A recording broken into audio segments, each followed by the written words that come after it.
I'm going to ask Ivo and Rita to come up onto the stage. Thank you.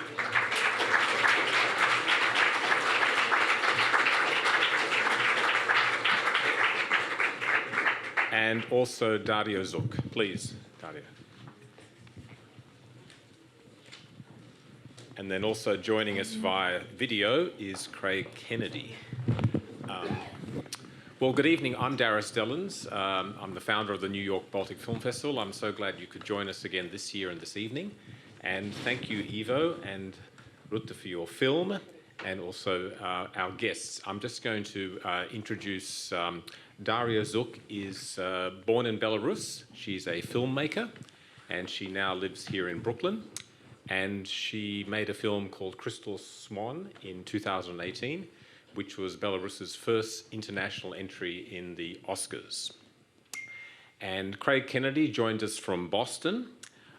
Craig is an associate now at the Davis Center of Russian and Eurasian Studies at Harvard University.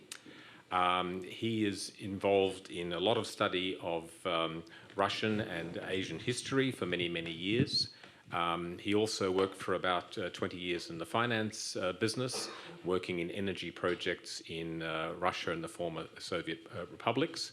And at the moment, he's writing a book on the history of the oil industry in Russia. And he also follows very closely the political and economic developments in Russia today and in the surrounding region from a civil society perspective as well. So welcome, Craig, and everyone.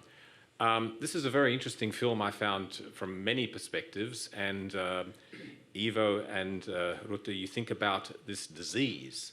How do you think about the disease in today's context, now that we're having the issues with the war in Ukraine, et cetera, et cetera? Do you think there is a cure to this disease? And, are we going to see worse things going on? Or how do you see this at the moment resonating in the world at the moment? I still cannot say there is a cure against it. Maybe only some surgical operation is the only cure. It's still open question. Oh, well, first thing that I would say in the current context is that disease turned out to be deeper and more widespread than we thought when we were making the film. And it's the question that you asked about the cure is basically a question that we have been asked after every screening. And no, I don't think we can answer that, but I also think that there are different approaches to cures depending on the society. On the one hand, what we see now is probably finally the Soviet Union collapsing in some places. But if you ask me what the cure is, say, in Russia, then it's a different issue, and it's much more depressing. Darya, if you could just share some of your insights. I know before the screening you were telling me that you were recently involved in a film production in Moscow prior to the start of the war, and that's now been shut down. And even you, having born in Belarus, cannot go back there today. What's your feeling from a Belarus perspective in terms of what's been shown here about Homo Sovieticus? Is Homo Sovieticus still alive in Belarus? First of all, thank you so much for the film. It was wonderful, and I loved your sense of humor, and using yourself as characters is wonderful. It was a wonderful exploration of this vast subject, or like if you were to ask this question, is like, where do you even start? So I'm really, really grateful for this, an hour and 10 minutes journey that, of course can be hours and hours and hours, but it was very succinct and very to the point, and obviously so to the point that it's, wow, so relevant today, right? Like, how is it that you even thought about that, because of course, the Crimea, you like just captured that moment, the historical moment. And it's so interesting that you say, oh, wow, Russia is more problematic than maybe these other satellite countries. you know, and if it's like on the personal level, I was also always also concerned with like this Homo Sovieticus. Like for me, it's also like what's this post-Soviet identity, and how do you, what's left, what is it, how to go forward. When, you know, within myself, I also felt like a lot of, you know, what your characters are talking about, the passivity, and I would just define it as like, okay, there's a transfer of responsibility. Like you don't want to take responsibility for your, you know, you don't vote, or you think that, okay, if I just follow these rules and somebody else decides. So I spent some time back in Belarus in 16, 17, and then most recently in Russia. And I always kind of like dreaded a little bit going to Russia. And I was like, oh, yeah, because it would always be like, it was always a little bit, you know, you're trying to explain to them, no, we're different. But they're always like, oh, yeah, Belarusians is just the same. You know, it's the same as Russia. And you're like, no, it's not the same, but I'm not going to bring this up. So there's like this imperialism, you know, state, and it's obviously now we see that it's, oh my God, so much deeper this whole, you know, this is a disease,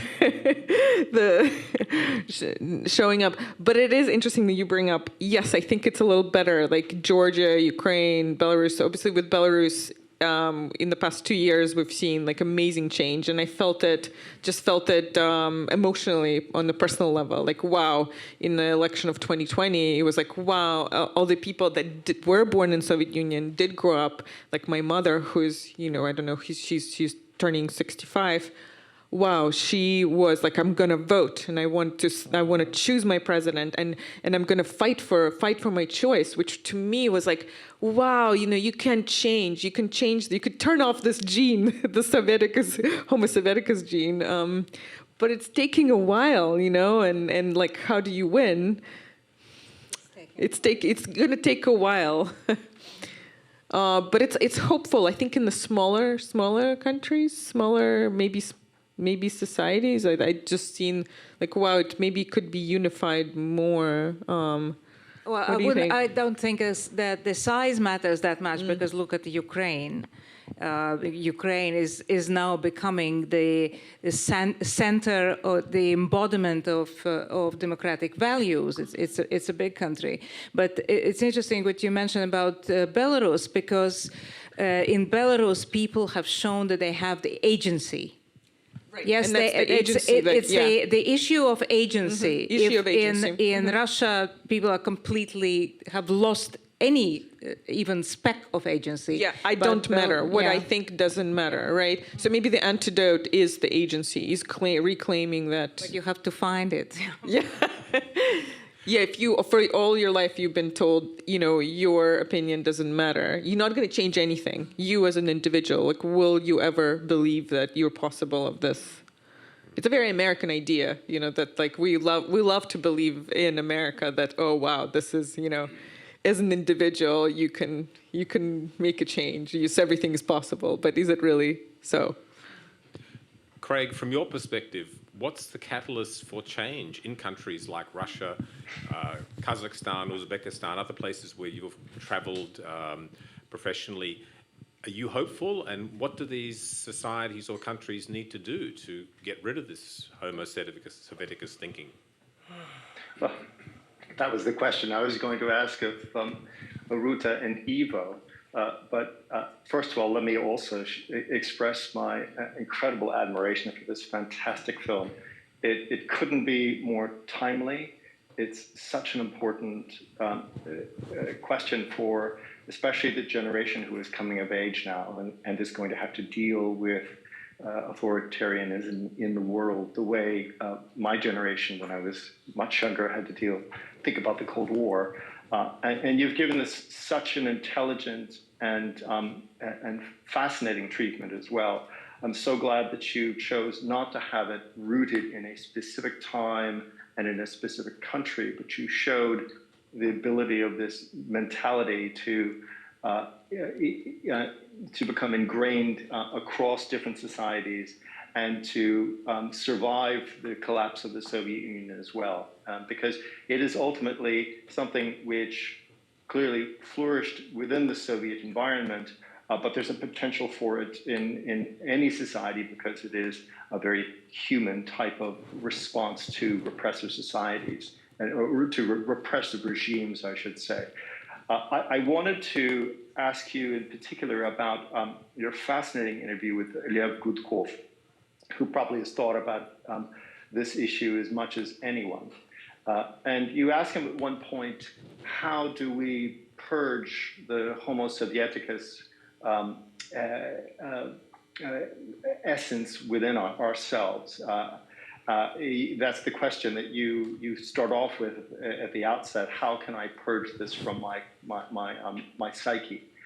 And his response is, it's not something that individuals can do. It really has to be as a result of institutional change. And I wanted, you didn't go further with him on that, but I wanted to know what you thought about that, whether you discussed it further with him, or whether you think he has a point there. There certainly is a point, but first I will exercise my agency and make a correction. My name is Rita, not Ruta.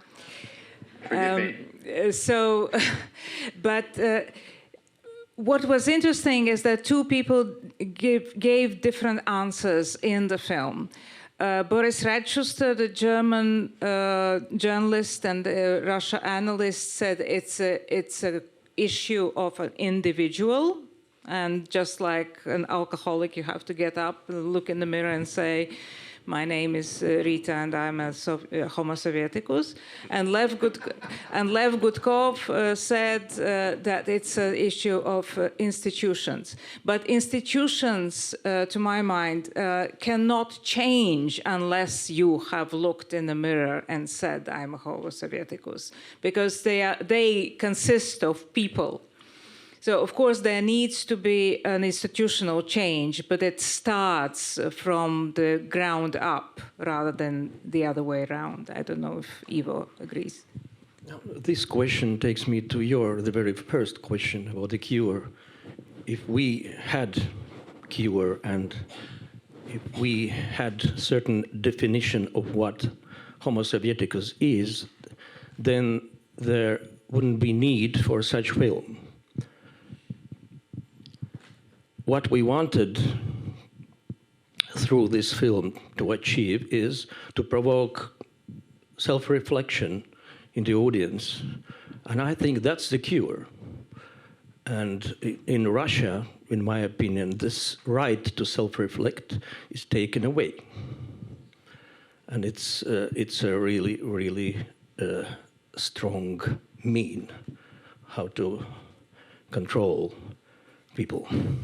And even amongst the younger generation, I mean, in the film, it was mentioned there that he said, well, it's the people who are 15 years old. You have to really implicitly wait for the older people to die away, and then maybe the young people will see the light of day. But do we have any hope that that is the case? Craig, do you think there is a hope that, eventually some sort of younger generation will prevail and a civil society that respects the rule of law and institutions can emerge in Russia? They've tried it before, but they never got very far. Is that true? Well, the issues that we're talking about right now are issues that Russia, at least Russian intellectuals, and beyond the intellectual sphere as well, have been debating and trying to make real for 150 years, really since the time of the great reforms in the 19th century. And it wasn't specific to Russia. We had these same issues in our own society. And by that, I mean the United States or the UK, where I spent many years, and elsewhere throughout Europe in the 17th, the 18th century, as we dealt with what were then called absolutist regimes. But they were elites who used violence to control, to monopolize politics, and monopolize the economy, in much the same way we've seen happen in Russia pretty much up to today, with a few brief moments when it seemed as though things might open up. So it's certainly an issue that intellectuals and the rising middle class in the late 19th and earliest century were struggling with, and they were demanding a greater political voice. And we saw this in the so-called bourgeois revolutions that took place in 1905 or at the beginning of 1917, as a group of Russians were demanding, they were standing up and saying, I am a Homo Sovieticus, even before there was a Soviet Union, but I'm going to stand up against the authoritarian regime and demand my political rights. But they were overwhelmed by the violence of those who wanted it otherwise. And I thought it was really interesting in the film that even though the state is talked about a lot, Gudkov talks about how the essence of Homo Sovieticus is learning to live in a repressive regime. At the outset, both of you reflected on having to live false lives because to be your true selves would get you into trouble. You needed to conform, you needed to stand in lines. I thought the standing in line metaphor was brilliant and really beautifully done. The regime is what instills fear in people. Bulgakov explored that in his own writing, why when we are afraid, regimes can control us. And so I find it interesting that the regime actually doesn't really appear much in your film, except one very powerful moment, and that's when Putin is on his motorcycle ride with the night wolves, who in many ways are the embodiment of a paramilitary type violence that the regime will use against people who step out of line. I'm wondering if you could talk a bit more about why you chose either to include that or not to include the regime and really focus on individuals. Since Homo Sovieticus is very much about a relationship with the state, with the repressor.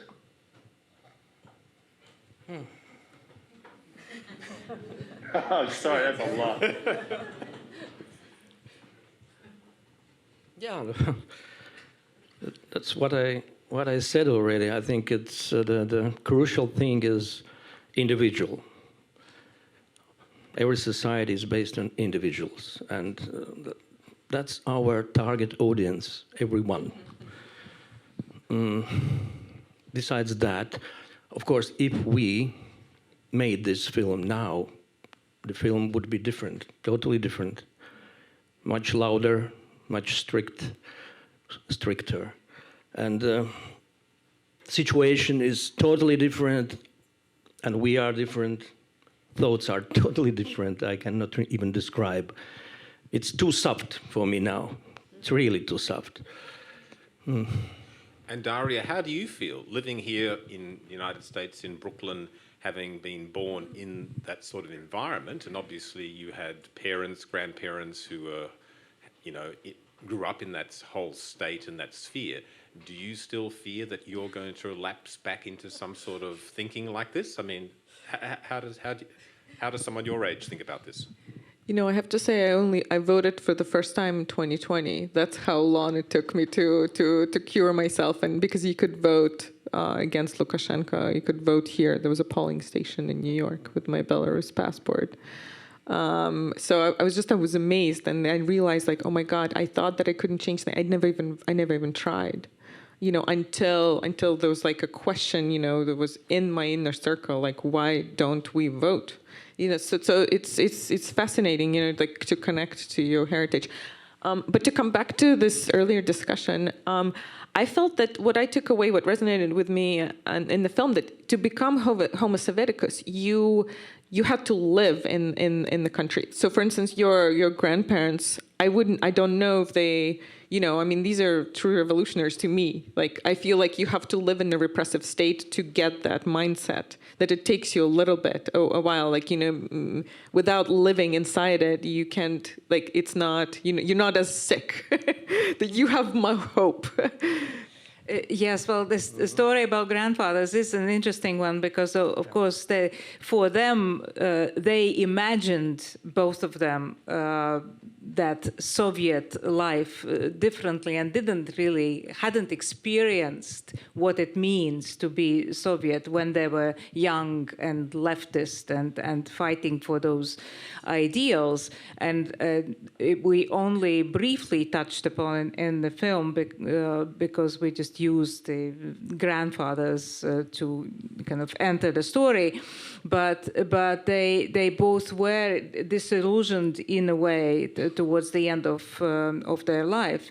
But it's interesting that you mentioned voting, because the episode that we didn't include in the film was actually going and voting, because it was the parliamentary elections in Latvia, and we thought that's kind of an illustration of how you can exercise that individual choice. But we didn't include it because it was kind of too obvious, maybe for the I mean, topic. I skipped like 3 or 4 elections. Yeah, every 5 years, I think, so it's been like good 20 years. How long does it take to cure yourself? I don't. Now, I'd like to ask the audience if they have any questions to the panelists, to the filmmakers, in terms of their feelings about this topic, maybe their experience having maybe lived in a country like that. Does anyone have any questions? Please, yes, up on the left there. Paldies, pirmkārt. Es esmu latviešu mazbērns, dzīvoju Amerikā. I'm the granddaughter of Latvian immigrants. If you were to make it today, how would it be louder? Yes, so the question is, if you were to make the film today, Ivo, how would it be louder and in what way? I think we should stress that this creature called Homo Sovieticus is much more dangerous than it seemed. It's not only a disease as your inner thing, it's a disease which can impact the whole world. And yeah. Because all the elements that led us to the 24th of February this year are there in the film. But we would have stressed it much, much louder, particularly the warmongering aspect of the Homo Sovieticus. This is something that Lev Gudkov also said in the film, that Homo Sovieticus needs an enemy, absolutely needs an enemy. And now we see what lengths that Homo Sovieticus is prepared to go to exercise that need.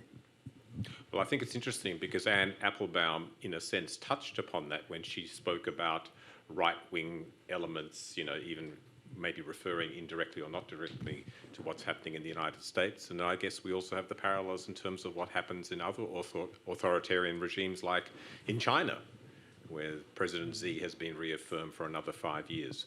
Another question, please? We had someone raise their hand. Anyway. Yes, please. Thank you so much. My question is about your choice of synovium and the type of your film, which is also the type of synovium, first Homo Sovieticus. And so it's kind of a terminological question, particularly, I forget what it was translated like in the subtitles, but Homo Sos, I'm sorry, this is a very Homo Sovieticus type of almost obscene word and very homophobic. Yeah, the question is, how did you pick the title of the film, and in terms of what it could imply for another audience or whatever? What's your feeling about that? Yeah, there was a huge battle between us how to title this film. And we had variations, but then we stick to this one because of our origin. We are coming from that post-Soviet territories, and it is sort of well known what does it mean, Homo Sovieticus, compared to, for example, a man of masses or totalitarian mind. It sounds very boring. Homo Sovieticus, yes, we are coming from post-Soviet or Soviet territories. It's partially our own story. Sort of, it seemed easier to to get into this story, the audience. But of course, Zinoviev is very contradictory person. His evolution is also interesting. He used to be anti-Soviet, and then he became really Homo Sovieticus. He became what he described, actually, even Russian Nazi. But still, we decided to use his writing, his book called Homo Sovieticus, because when he wrote that book, he was very smart, and it was really well written. And we used some quotations, of course. We didn't touch the later evolution. It would be the next episode of the story. But as he said in his book, that that Homo Sovieticus will devour and devour us, and which is exactly what happened to him also. He described himself, basically. Mm-hmm. Another question from the audience? Yes, please.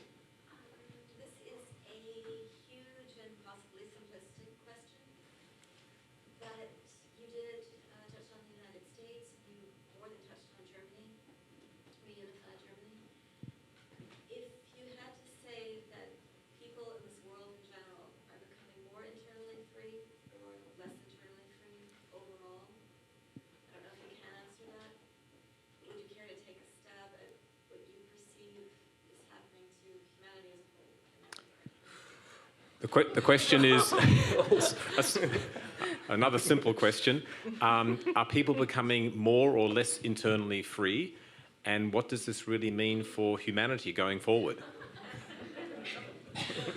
Well, that's a simple question, That doesn't require any thinking whatsoever. We can just go straight to it. Anne Applebaum actually said in the film that, or was it in the film or was it outside of the film? Now I don't remember. Never mind. That in today's world, that individual that we appeal to, that individual person, one human being, is constantly bombarded by messaging, disinformation, social media, and he just wants that cacophony to stop, please stop. I can't take it anymore.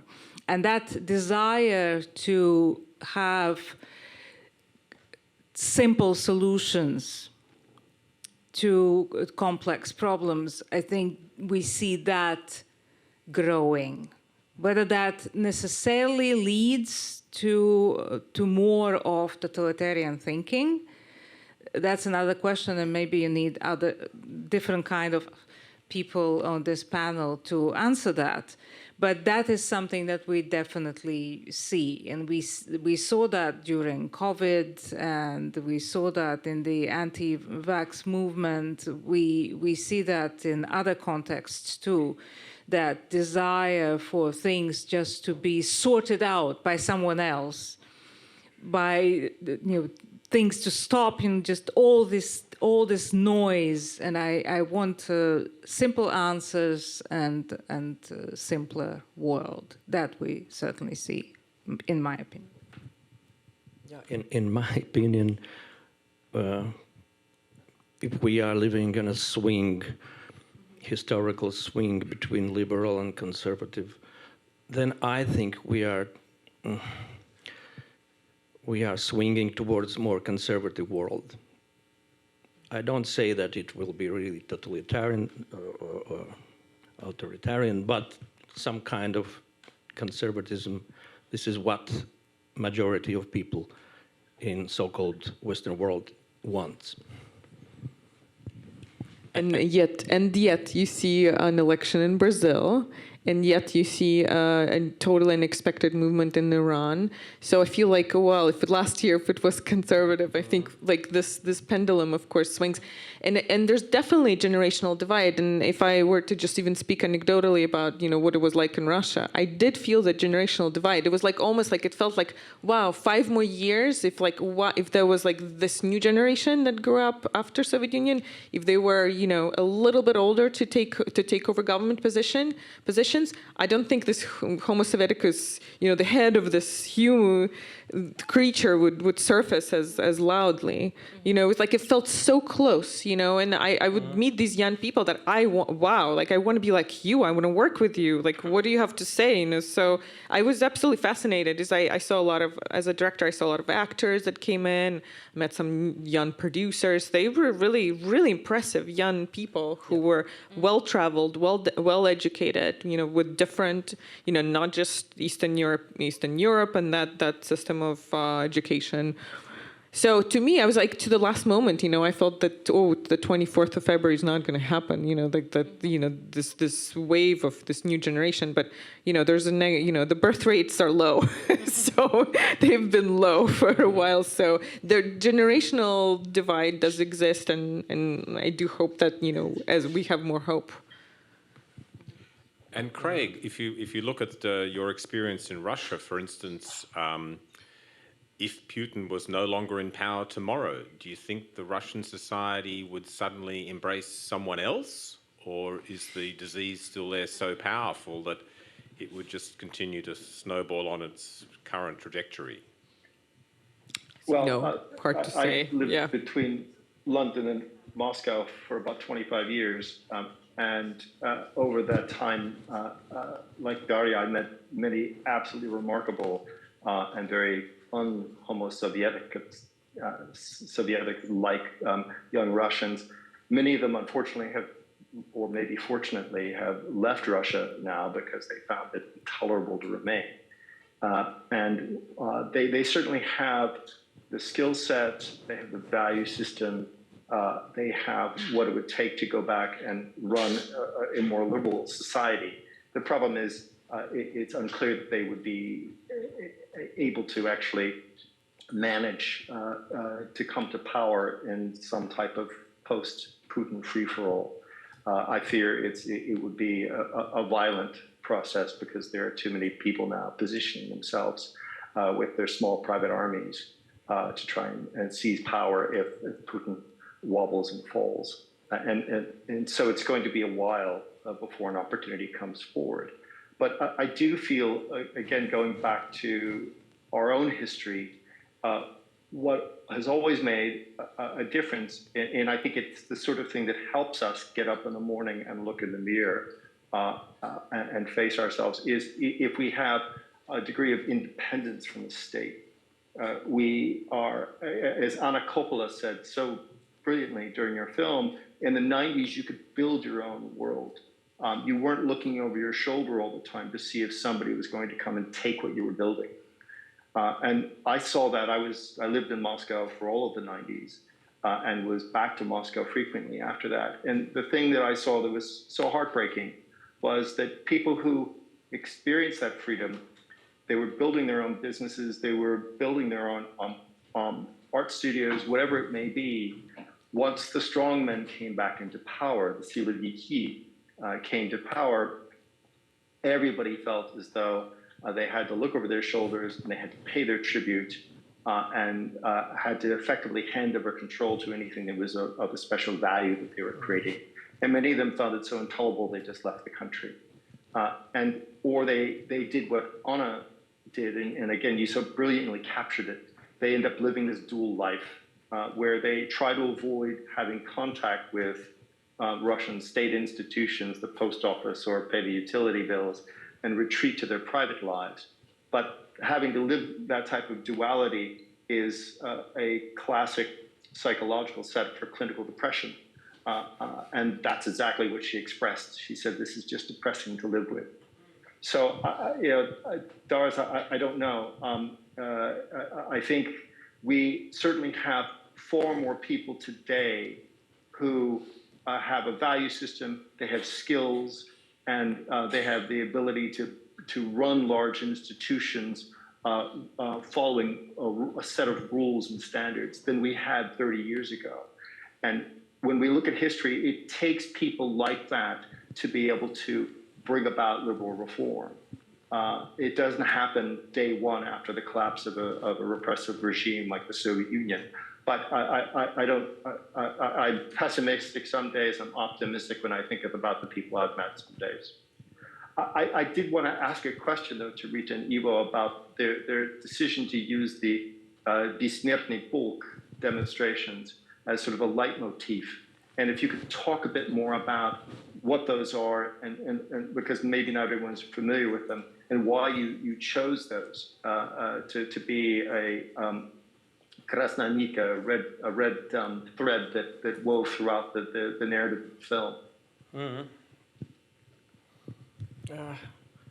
I think this immortal regiment, yeah, it was called in English. Yes.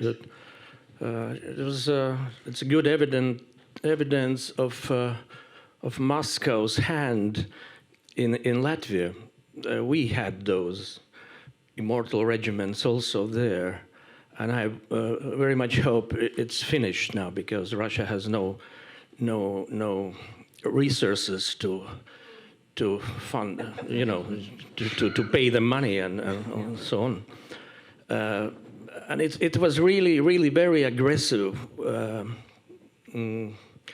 spectacle, let's say so.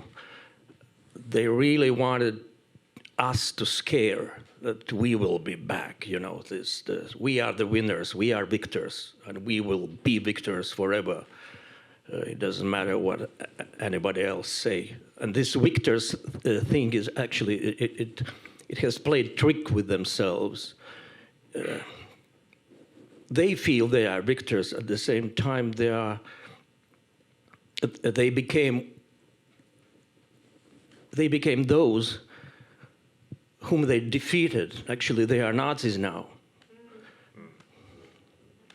Right. And I'm very happy this.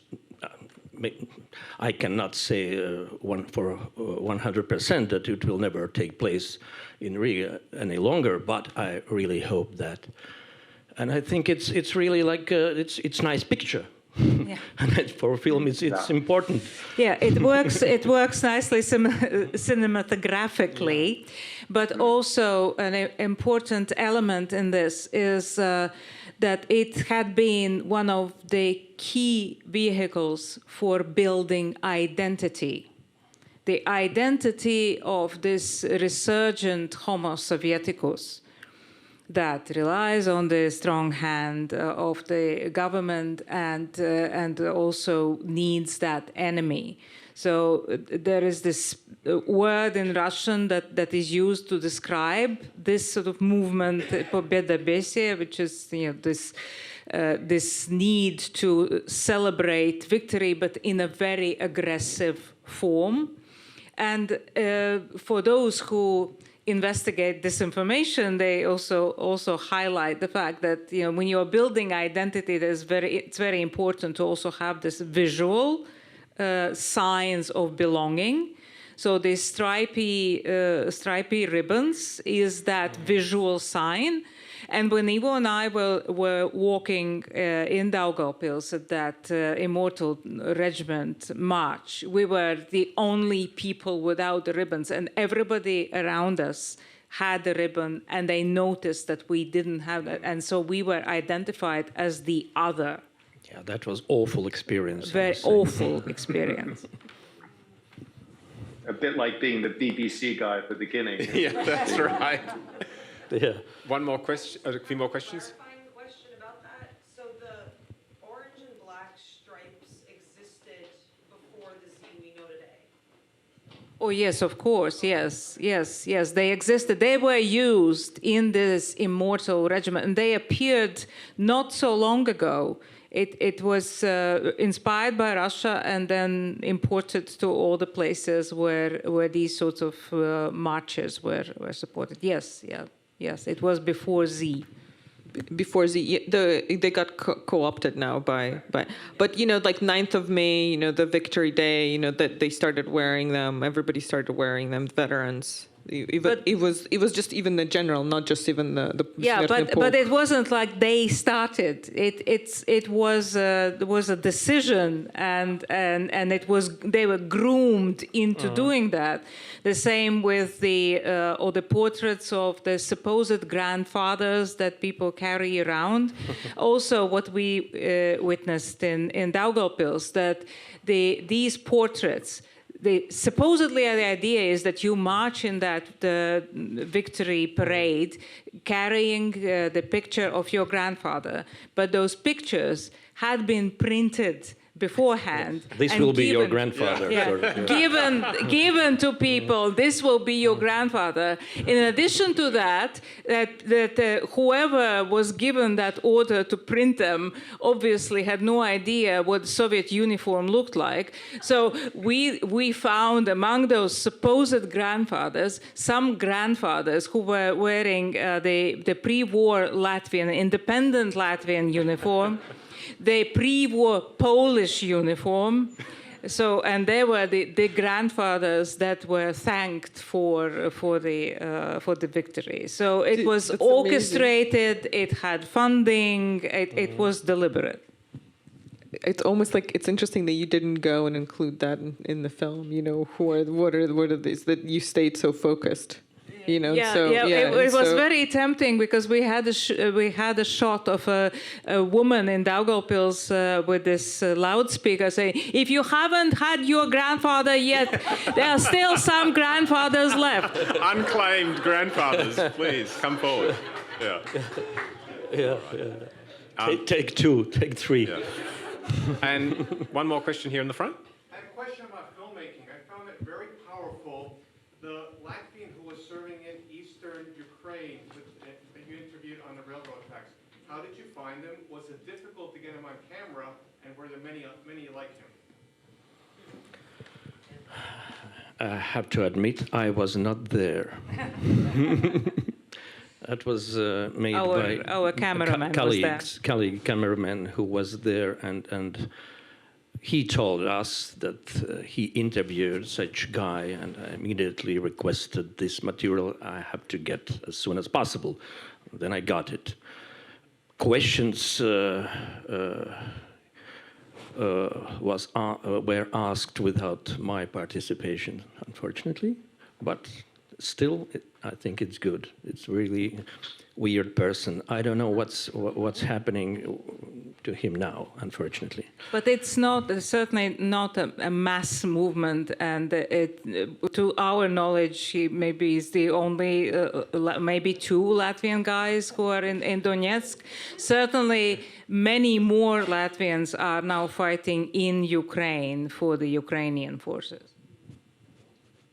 And finally, what was the reaction when in Latvia, just on a couple of weeks ago or 2 months ago, they pulled down the monument on the other side of the Dauga that celebrated the Victory Day? Did the HOMO SOVIETICUS come out in their droves to protest this? And if not, why not?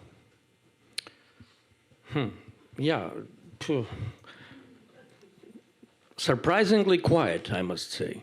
Just some background, there was a monument on the other side of the Dauga in Riga, Latvia, which for many years was a focal point for the 9th of May demonstrations and celebrations by the Russian-born Latvians. But that's the monument that you see in the very beginning of the film. That's where that guy was saying, "You fucking BBC, spoiling everybody's fun."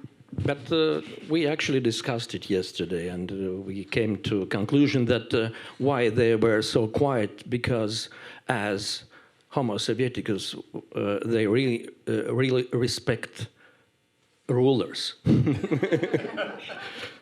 So it's better, not to get into conflict with the power. With the power, yes. Yeah. And also there is no Russian backing anymore. Mm-hmm. That is important, and the whole background, the foundation on which this was built is crumbling. There is no powerful Russia anymore. And in Daugavpils also they removed monuments. It was a couple of days ago. Also quite okay. It went well. So some good news after all. Yeah. Maybe they looked in the mirror and they saw HOMO SOVIETICUS there. Yeah. Well, thank you. Any more questions? Well, I'd like to thank again Rita and Ivo for your wonderful film. I'd like to thank Darya for joining us as well, and Craig as well from Boston. And thank you very much for attending tonight's screening. And please come back to more films. We have more things to share with you at the festival this year. Thank you very much to everyone. Thank you. Thank you. Thank you.